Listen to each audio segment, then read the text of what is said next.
Hello ဒေါက်တာသီရိ Healthy Living Channel မှာကြိုဆိုပါရစေ။ဒီနေ့ဗီဒီယိုမှာပြောချင်တဲ့အကြောင်းအရာကတော့ Rheumatoid Arthritis RA သွေးလေးပတ်နာယောဂအတွက် Biological Injection ဇီဝထိုးဆေးအကြောင်းဗဟုသုတအနေနဲ့မျှဝေပေးသွားမှာဖြစ်ပါတယ်။ဇီဝထိုးဆေးဆိုတာသွေးလေးပတ်နာယောဂရှင်ရဲ့ကိုယ်ခံအားစနစ်ကမှားယွင်းပြီးပဲဖြစ်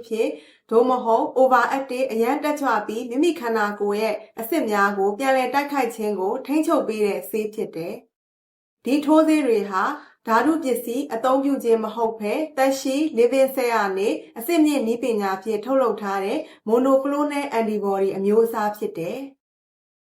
သွေးလေးပတ်နာယောဂရှင်တွေမှာပထမအဆင့်အနေနဲ့တောက်ဆေးများဖြစ်ကြတဲ့ methotrexate, sulfasalazine, hydroxychloroquine စတာတွေနဲ့ကုသပေးကြတယ်။အဲ့ဆေးတွေနဲ့မထိရောက်တော့ဘူး။လူနာရဲ့ရုပ်ပိုင်းဆိုင်ရာလက္ခဏာနဲ့ X-ray ကိုကြည့်ခြင်းအပြင်ဆရာဝန်တွေကအဆစ်ပျက်စီးတော့မယ်လို့ယူဆတဲ့အခါ inflammation marker များဖြစ်တဲ့ ESR နဲ့ C-reactive protein CRP အရန်တက်နေရင်ဒီဇီဝထိုးဆေးနဲ့ကုသပေးကြတာဖြစ်တယ်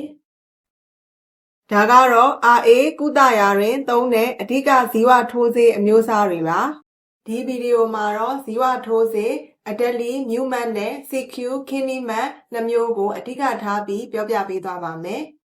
။ပထမအနေနဲ့ပြောမယ်ဇီဝထိုးဆေးကတော့သွေးလေးပတ်နာ RA ကုသရာတွင်အသုံးများပြီးထိရောက်တဲ့ TNF inhibitors အမျိုးအစားတွေက Adalimumab ထိုးဆေးပါ။ဒီထိုးဆေးဟာခန္ဓာကိုယ်မှာရောင်ရမ်းစေတဲ့ TNF alpha ကိုပိတ်ပြီးအဆစ်ရောင်တာကိုသက်သာစေတယ်။ပေါင်သို့မဟုတ်ဝမ်းပိုက်မှာထိုးလို့ရတဲ့အရေပြားအောက်ထိုးဆေးဖြစ်တဲ့ကိုယ်တိုင်ထိုးလို့ရတဲ့ 40mg auto injector pen ပုံစံနဲ့လာတယ်။တစ်ပတ်ခြားတစ်ခါထိုးဖို့လိုအပ်ပါတယ်။ဒီထိုးဆေးကို methotrexate နဲ့ပေါင်းပြီးကုသမယ်ဆိုရင်ပိုမိုထိရောက်ပါတယ်။ Adalimumab ထိုးဆေးထိုးပြီးလို့3လဒါမှမဟုတ်4လကြာတဲ့အခါမှာအဆစ်နာကျင်ရောင်ရမ်းတာတွေလျော့နည်းလာမယ်။ ESR, CRP level ကျလာမယ်ဆိုရင်ဆရာဝန်ရဲ့ညွှန်ကြားချက်အတိုင်းဆက်လက်ကုသမှုခံယူရန်လိုအပ်ပါတယ်။လေ့လာတွေ့ရှိချက်အရဆေးထိုးပြီး3လသို့မဟုတ်4လပြီးမြောက်ချိန်မှာACR score အရလူနာ10ယောက်မှာ6ယောက်ဟာယောဂလက္ခဏာ90%သက်သာမှုရှိတယ်လို့တွေ့ရပါတယ်။ဒုတိယအနေနဲ့ပြောမဲ့ဇီဝထိုးဆေးကတော့ CQ Kinumab ထိုးဆေးပါ။ဒီထိုးဆေးကိုခါးရိုးစစ်ရောင်ယောဂါတွေဖြစ်တဲ့ ankylosing spondylitis, psoriatic arthritis ယောဂါတွေမှာအဓိကသုံးတယ်။ရှေ့မှာပြောပြထားတဲ့တောက်ဆေး methotrexate TNF inhibitor ဖြစ်တဲ့ Adalimumab ထိုးဆေးတွေနဲ့ထိရောက်မှုမရှိရင် CQ Kinumab ထိုးဆေးကိုဆရာဝန်တွေက off label အနေနဲ့ RA မှာအသုံးပြုကြတယ်။ဒီထိုးဆေးဟာခန္ဓာကိုယ်ရဲ့ကိုယ်ခံအားစနစ်မှထုတ်တဲ့ interleukin 17A ပရိုတင်းကိုပိတ်ပြီးအဆစ်ရောင်တာကိုသက်သာစေတယ်။ပေါင်သို့မဟုတ်ဝမ်းပိုက်မှာထိုးလို့ရတဲ့အရေပြားအောက်ထိုးဆေးပုံစံဖြစ်တဲ့150mg သို့မဟုတ် 300mg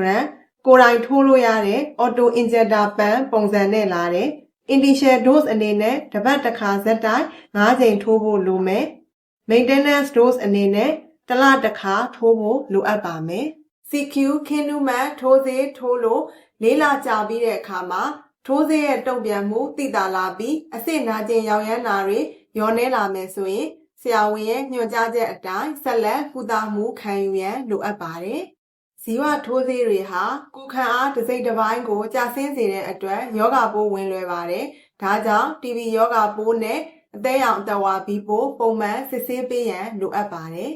။ဆေးထိုးထားတဲ့လူနာများဟာဘက်တီးရီးယားပိုးမဝင်နိုင်အောင်လက်ကိုမှန်မှန်ဆေးကြောသင့်တယ်။သို့မဟုတ်လက်သန့်ဆေးရည်အသုံးပြုသင့်တယ်။အပြင်သွားတိုင်း mask တပ်သင့်တယ်။ဖျားနာသူနဲ့ဝေးနေသင့်တယ်။အစားအစာမှကူးစက်တဲ့ယောဂတွေမဖြစ်အောင်တန်ရှင်းပြီးကြက်အောင်ချက်ပြုတ်ထားတဲ့အစားအစာတွေကိုစားသင့်တယ်။နောက်ဆုံးအနေနဲ့ပြောရရင်ဒီဇီဝထိုးဆေးတွေဟာဆရာဝန်ရဲ့ညွှန်ကြားချက်အတိုင်းမှန်မှန်ကန်ကန်ကုသမှုခံယူမယ်ဆိုရင်နှစ်ပေါင်းများစွာအထိသက်သာစွာနေထိုင်နိုင်မှာဖြစ်ပါတယ်။ဒီနေ့ဗီဒီယိုလေးကတော့ဒီလောက်ပါပဲ။ကျန်းမာရေးဘူးတူတာနဲ့ပတ်သက်တဲ့ update အချက်အလက်များကိုဆက်လက်မျှဝေပေးသွားမှာဖြစ်လို့ဒေါက်တာသီရိ Healthy Living Channel ကို subscribe လုပ်ပြီးကြည့်ရှုနိုင်ပါတယ်ရှင်။ဗီဒီယိုကိုအဆုံးထိကြည့်ပေးတဲ့အတွက်ကျေးဇူးတင်ပါတယ်ရှင်။နောက်ဗီဒီယိုတွေမှာပြန်ဆုံတွေ့ကြရအောင်။